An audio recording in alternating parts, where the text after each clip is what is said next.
ગુજરાતી પાઠ 13 સમરથલાલ સુરણવાળાનું સન્માન સમારંભની નાટ્યકરણ દ્વારા પ્રસ્તુતિ.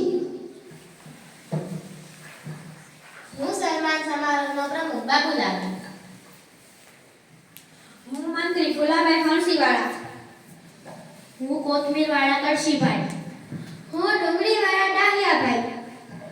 હું સમરથલાલ શેઠ. હું બટાકાવાળા બકુભાઈ. હું લસણવાળો લલ્લુભાઈ. અમે સન્માન સમારોહના મહેમાનો. મંત્રી ફુલાભાઈ કળશીવાળાને શેઠ સુરણવાળાનો પરિચય આપવા વિનંતી. સમરથલાલ શેઠને હું 10 વર્ષથી ઓળખું છું. એમના દાદા સુરણવાળા ભલે હોય, એમને ગાજરમાં ઇનામ મેળવ્યું છે. હજુ તો એમની ઉંમર 60 વર્ષની છે, છતાંય સરકાર ઇનામ મેળવી લાવ્યા છે. ભગવાનને પ્રાર્થના છે કે હવે તે ગુણાની હરીફાઈમાં ઇનામ મેળવી લાવે. ભગવાન એમના 100 વર્ષ પૂરા કરે એવી પ્રાર્થના છે. આભાર.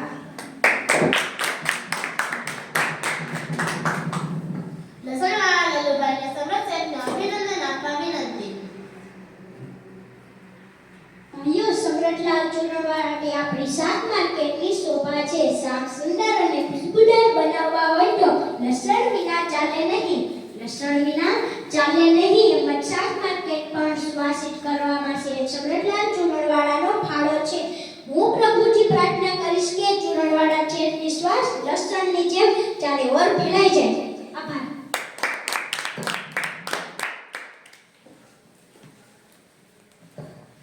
મારો ને સુરણવાળા શેઠનો સંબંધ અદ્ભુત છે. સુરણવાળા ને હું બટાકાવાળો, અમે બંને ફરારી છીએ. એકનો સ્વભાવ મને તો બટાકા જેવો લાગ્યો છે.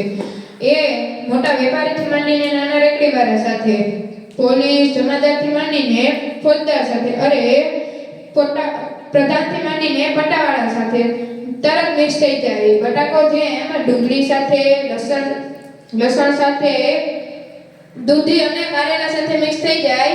અરે ટામેટા અને વટાણા સાથે પણ મિક્સ થઈ જાય.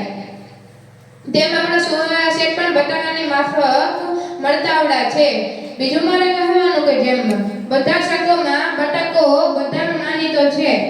મહિલાઓને બટાકો ભાવે, પુરુષોને તો ભાવે જ ને. છોકરાઓ તો બટાકાનો સ્વાદ હોશે હોશે માને. એ જ રીતે સુરણવાળા શેઠ પણ બધાના માનીતા છે. કોથમીર વેચનારી ભાઈને 5-10 રૂપિયાની ભીડ પડે તોય તે શેઠ પાસે આવે. માર્કેટમાં ઝાડુ લગાવવાવાળાને લગન માટે લોન જોઈતી હોય તોય સુરણવાળા તૈયાર જ હોય. કોઈ વેપારી નાણાં ભીડમાં ફસાયો હોય તોય સુરણવાળા તેને સહાય કરે. એટલે જ હું કહું છું કે જેમ બટાકો સૌમાં પ્રિય છે, તેમ સુરણવાળા શેઠ પણ બધામાં પ્રિય છે. આ વખતે તો તેમને ગાજરમાં ઇનામ મળ્યું છે. હું સુરણવાળાને અપીલ કરું કે હવે તે 2 મણનો બટાકો ઉગાડી બીજું ધરખમ ઇનામ જીતી લાવે. સુરણવાળાને કોઈ ભલે લસણ સાથે સરખાવે, બકુભાઈ ભલે તેમને બટાકા જેવા કહે, પણ હું તો સમરથ શેઠને ડુંગળીના દડા સાથે જ સરખાવીશ. ડુંગળી એ ગરીબો માટે આશીર્વાદ છે. ડુંગળી વિના દુનિયા દૂર થઈ જાય છે. ડુંગળીને તો કસ્તુરી પણ કહેવામાં આવે છે. બટાકાને તો બાફવાય પડે, ડુંગળીને તો કાચીને કાચી ખાઈ શકાય. એનું કચુંબર થાય અને એના ભજીયા, અરે વાત કરતા મોંમાંથી પાણી છૂટી જાય. આપણા સમરથ શેઠ પણ ડુંગળીના દડા જેવા જ છે. આપણા સમરથ શેઠ પણ ડુંગળીના દડા જેવા જ છે.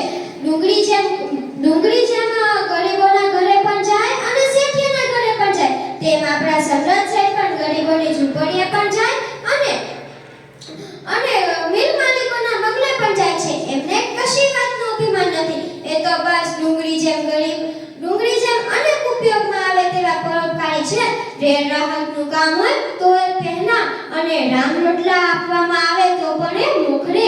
હું તો કહું છું કે શેઠજી ડુંગળીની જેમ ગરીબો અને તવંગર સૌની સેવા કરતા રહેજો. આભાર.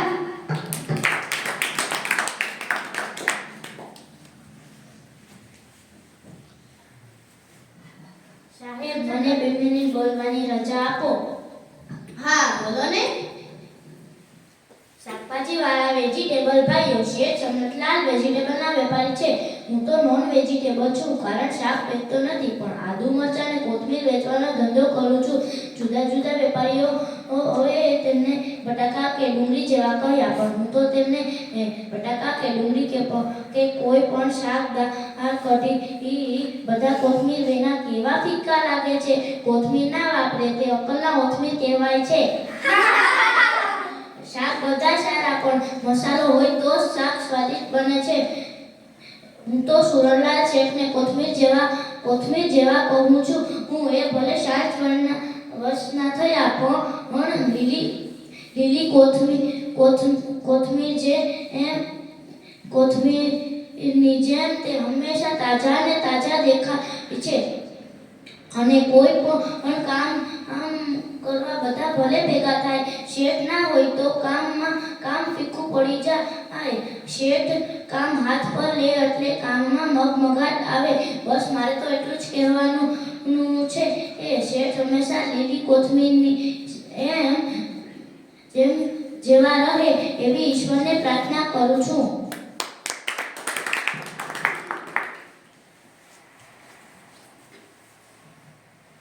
હું બટાકા જેવો છું કે સકરિયા જેવો કે ડુંગળી જેવો તેની મને તો કશી ખબર નથી.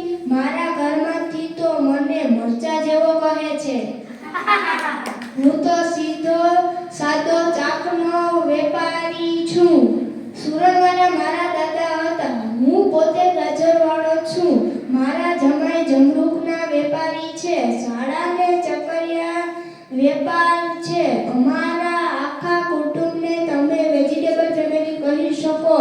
આપણે બધા જ ચાકના વેપારીઓ એક સાથે ભળીને પંચકુટિયા ચાક જેવા સ્વાદિષ્ટ થાય છીએ. આપણા પરસ્પરના સહકારથી જ શાકભાજી ઊંચા આવે એવી મને આશા છે. ગાજરમાં ઇનામ મેળવીને કંઈક ભીંડો માર્યો નથી, પણ હવે 1.25 મણનું સકરિયું ઉગાડવાનો પ્રયત્ન છે. પ્રભુની ઈચ્છા તમારો બધાનો ખૂબ આભારી છું.